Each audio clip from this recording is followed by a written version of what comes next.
Trent Bradshaw, Brandon Rogers, Bradshaw Financial Planning, and Mind Your Money. We're coming to you today to give you some economic updates in regards to some data. The good news. The thing we're going to talk about today, or the two things we're going to talk about today, is going to be Social Security going into 2022, and also infrastructure bill. So I had some good news earlier this week. Absolutely.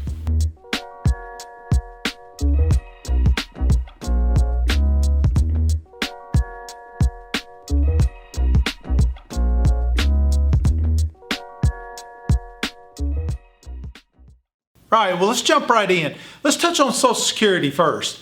Take a look at this chart. This chart's pretty enlightening in regards to what has occurred with increases, or we call it COLA increases on the Social Security each and every year from the 80s until present, so roughly about the last 40 years.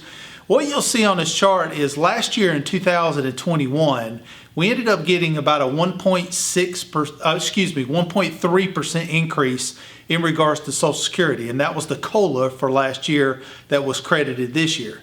Going into 2022, on August the 10th, we recently got an update that COLA was at 6.2% for 2021. That means Social Security could see probably the largest increase that we've seen since the early 80s, which at that time was around 7%, I think 1983. So keep an eye on that. That is some good news. We've got increases coming in the form of benefits on the Social Security side. To give you an idea, the average Social Security benefit was about $1,583 on a monthly basis. Coming into 21, we got a $20 average increase on that $1,583 with that 1.3% increase. But if you get a 6.2% increase going into next year, think about that. That's pretty significant. It's going to be about a $100 increase across the board. But don't get too excited because inflation has kicked in, right? Yeah. But let me read you some statistics on the inflation side and why this increase in Social Security is going to be needed. Gasoline, for example, has risen 42% over the last 12 months as far as cost of that gallon when you go to the pump. Pretty significant. Pretty much everybody can feel that. So. Yeah. In addition to that, other items that have increased obviously include your food items, and then also just everyday things that we utilize. So, but the gasoline, the food, the energy really is what impacts our pockets. Oh, yeah. So Social Security increase potentially of 6.2% going into next year. Fantastic. Yeah.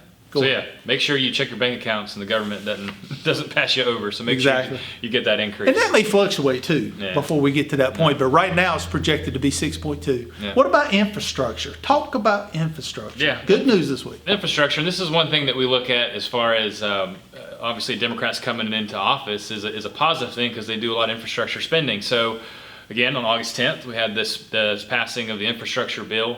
It's a $1.2 trillion bill with $548 billion in new spending. So again, massive numbers, right?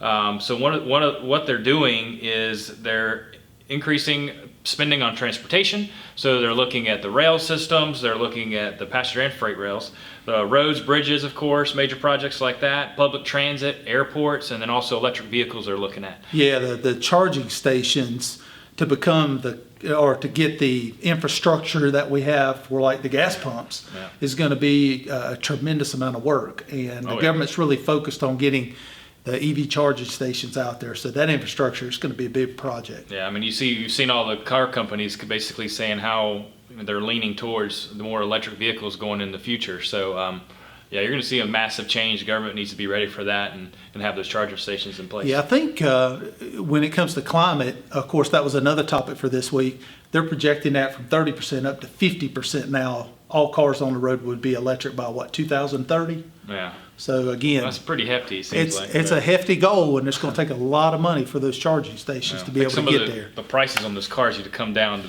realize that goal too. I think with competition, the competition should be able to take care of some of that. That's true. Hopefully, we'll get some more players to help that out. Next thing they're looking at is the $264 billion in core infrastructure. So what they're going to do there is the power infrastructure, power grids, updating that, broadband, internet, trying to get that to more places as well. And then water infrastructure, still trying to get rid of all those lead pipes that are apparently still out there. So trying to clean that up as well. Now, a lot of people usually ask, heck, well, how are they going to pay for it, right? Well, they're actually trying to, cutting budgets other places and stealing money, shuffling the deck, so to speak, to pay for all this. Also increasing some fees and stuff like that the government does as well. But more so, they're just kind of shuffling around what's already been projected in the budget to pay for it. So you're we'll talking see. about some of the relief packages that were out there last year that the capital wasn't used. They're just reallocating that to some of the projects for infrastructure. There's a lot of leftover money from the COVID relief packages that they'll kind of shuffle around from there. So, Okay. yeah, I mean, it'll be interesting to see. But again, we see a lot as a positive to the market, and obviously creating simply more jobs and pumping more money in the economy, getting things rolling from there. So that's kind of why we wanted to come back to you and look at it. Now, again, this bill is passed the Senate. It's on to the House. We'll wait and see what happens there, if it changes some more. But we'll obviously keep you up to date. But they did have bipartisan support here. I think it was Right, 69-30 on the vote. Right. So going to the House potentially would be the same result. Yeah, so we'll see what happens. But again, we'll keep you up to date.